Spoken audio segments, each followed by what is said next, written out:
السلام عليكم ورحمة الله وبركاته. الحمد لوليه والصلاة لأهلها أما بعد فأعوذ بالله من الشيطان الرجيم. بسم الله الرحمن الرحيم. منها أربعة حرم. وقال رسول الله صلى الله عليه وسلم: أفضل الصيام بعد رمضان شهر الله المحرم، أو كما قال عليه الصلاة والسلام। সর্বোপরি সমস্ত প্রশংসা সেই মহান প্রভুর, যিনি আমাদেরকে আবারও সেই মহারম মাস পাওয়ার সৌভাগ্য প্রদান করেছেন। সেজন্য সকলেই হৃদয়ে দোয়া করতে করি আলহামদুলিল্লাহ। আজকে আমি আলোচনা করব মুহররমের ফজিলত সম্পর্কে। প্রথমেই বলবো, আল্লাহ তাআলা 4টি মাসকে সম্মানিত করেছেন: জিলকদ, জিলহজ, মুহররম, রজব। এই 4টি মাসের মধ্যে মুহররম মাস অন্যতম। প্রথম পয়েন্ট। দ্বিতীয় পয়েন্টে আলোচনা করব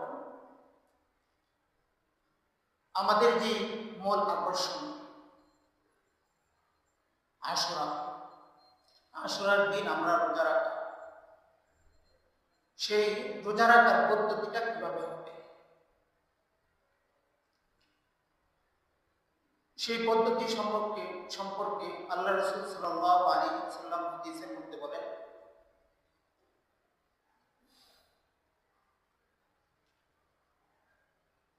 সুমু আশুরা, তোমরা আশুরার রোজা রাখো।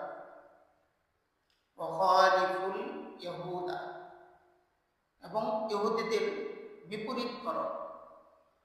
মানে ইহুদিরা 10 তারিখ রোজা রাখবে, তোমরা 10 তারিখে রোজা রাখবে এবং আগ-পিছ করে রাখবে।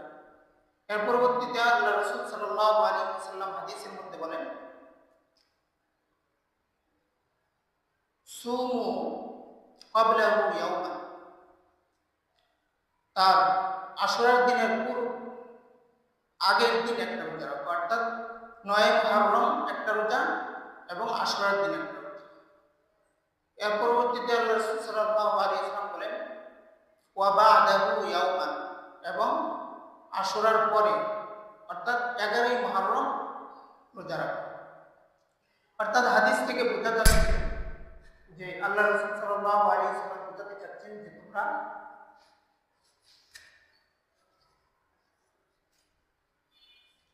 9, 10 অথবা 10, 11 এই তারিখগুলোর মধ্যে রোজা রাখার জন্য।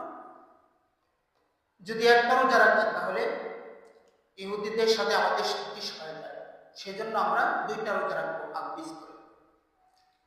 তৃতীয় পয়েন্টে আমি আলোচনা করব কারবালার ইতিহাস নিয়ে।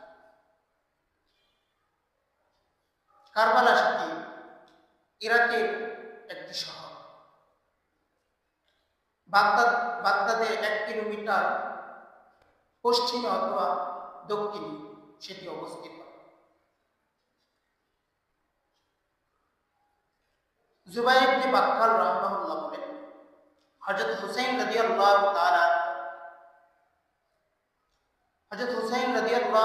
আনহু 4th হিজরি শাবান মাসের 5 তারিখে জন্মগ্রহণ করেন এবং আশুরার জুমার দিনে 61 হিজরিতে তিনি ইন্তিকাল করেন। হযরত হুসাইন রাদিয়াল্লাহু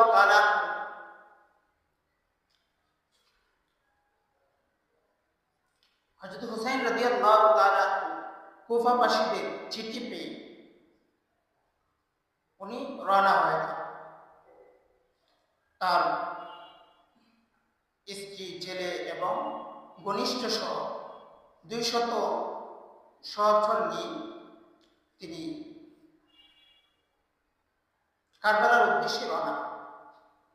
কারবালার পৌঁছলে কুফার গভর্নর উবাইদুল্লাহ বিন জিয়াদ তাকে বাধা দেন।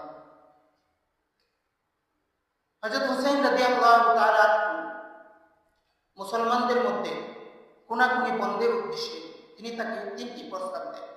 1 নম্বর, ওনাকে মদিনায় যেতে দেওয়া। 2 নম্বর, তুর্কি সীমান্তরের দুর্গে তাকে অবস্থান করতে দেওয়া। 3 নম্বর, তাকে ইয়াজিদের সাথে আলোচনার জন্য দামেস্কে পাঠানো। কিন্তু উবাইদুল্লাহ বিন জিয়াদ আত্মসমর্পণ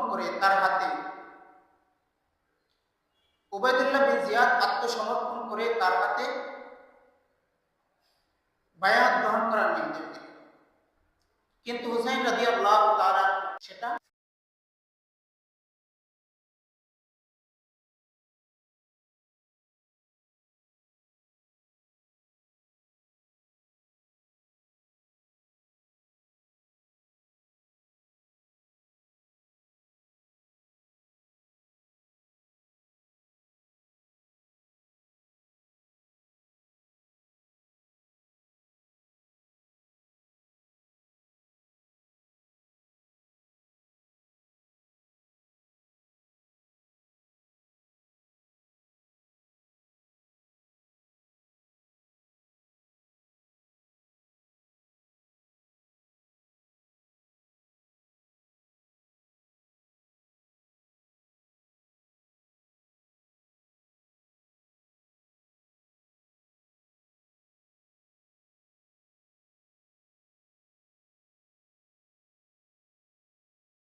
হে মুসলিম উম্মাহ, জাগতে বলছি, জাগো, ওঠো, দাঁড়াও। যারা খেলাফতের বিপক্ষে অবস্থান করে তাদের বিরুদ্ধে লড়াই করার প্রস্তুতি গ্রহণ করো। অবশেষে হুসাইনি চেতনায় উদ্দীপিত হয়ে কাজী নজরুল ইসলামের কবিতা আবৃত্তি করে আমি আমার বক্তব্যের ইতি টানছি। জিম জিম বাজে গন, দুন্দুবি দামামা, হাকে বীর শির বেগা বিহি দেগা আমা, নাসরুম মিনাল্লাহি ওয়া ফাতহুম করিম।